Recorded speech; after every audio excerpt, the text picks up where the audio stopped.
ay rated SPG. Striktong patnubay at gabay ng magulang ang kailangan. Maaaring may masiselang tema, lengguwahe, karahasan, sexual, horror o droga na hindi angkop sa mga bata. Matindi ang pinagdadaanan ni Samantha para makaligtas sa mga kamay ng mga Zafra sapagkat wala ngang kamalay-malay si Sam na dito na pala siya tatambangan ng mga Zafra at ang nanggigigil na itong si Lucas ay nais talaga siyang itumba.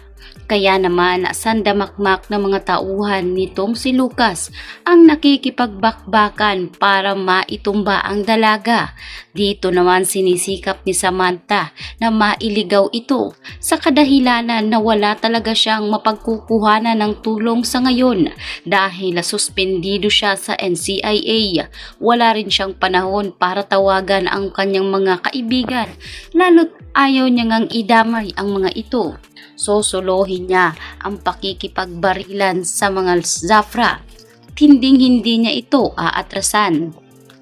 Sa kabilang banda, tinamaan nga itong si Samantha sa balikat kaya mas lalo nga siyang nahirapan makipaglaban kaya sinikap niya na makatakas mula sa mga Zafra at dito na nga siya napilitang tumalon sa naturang tulay na napakalalim nga ng naturang ilog. Ngunit hindi siya tinantanan nitong si Lucas at pinaulanan nga ng bala ang naturang ilog. Sinikap nga nila na maitumba at nang hindi na nila makita si Sam ay inakala talaga nila Lucas na tuluyan na nga nilang napaslang ang dalaga. Kaya naman si Samantha ay pinilit niyang umahon sa ilog kahit hirap na ito at napunta nga siya sa estero ng naturang ginintuang lupa.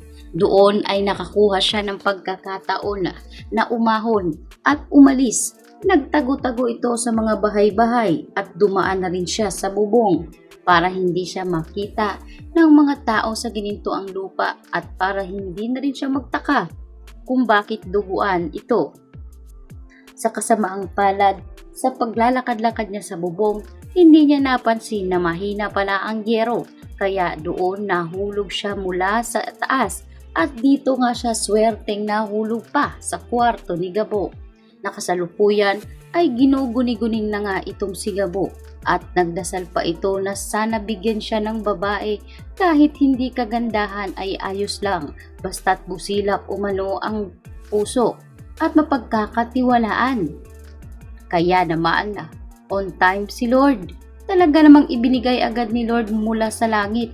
Ikinagulat talaga ni Gabo sapagkat nagmula talaga sa kanilang bubong ang naturang babae at nang kanya itong ipaharap ay dito siya nagulantang dahil ang babaeng nahulog ay ang babae rin kanyang nakahanap ng away doon sa naturang hotel at bar na kung saan ito pala si Samantha.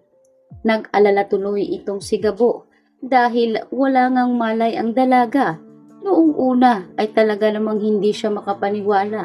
Inakala niya na panaginip lang pero nang pumasok na ang kanyang amang si Rudy, tinanong siya kung ano ang nangyari. Dito na niya nalaman na totoo talaga. Hindi siya nananaginip lang. May babae talagang nahulog mula sa bubong. At dito rin sinabi ni Gabo kay Rudy na kilalang kilala niya ang babae. Ito rin umano ang babaeng nakaharap niya sa kanyang misyon at ito rin ang babaeng nakita niya at sumugal na iligtas siya noong kakalaya niya lang sa bilangguan. Naniniwala tuloy itong si Rudy na baka ang babaeng ito ang nakatadhana kay Gabo kaya wag umano nitong sasayangin ang pagkakataon. Kaya tarantang-taranta si Gabo at naghanap ng paraan kung paano magagamot itong si Samantha. Kaya naman kinabukasan ay wala pa ring malay itong si Sam at dito na nga kinuha ni Gabo ang pagkakataon para tingnan at titigan si Samantha. Nagulat na lamang itong si Sam dahil may lalaking nasa harap niya na todo ngiti. Inakala tuloy ni Samantha na pagsasamantalahan siya kaya nasampal niya na naman ito muli sa pangalawang pagkakataon. Dito ay nagalit si Gabo at sinabing siya na nga itong tinutulungan. Siya pa itong galit kaya humingi ng tawad si Sam.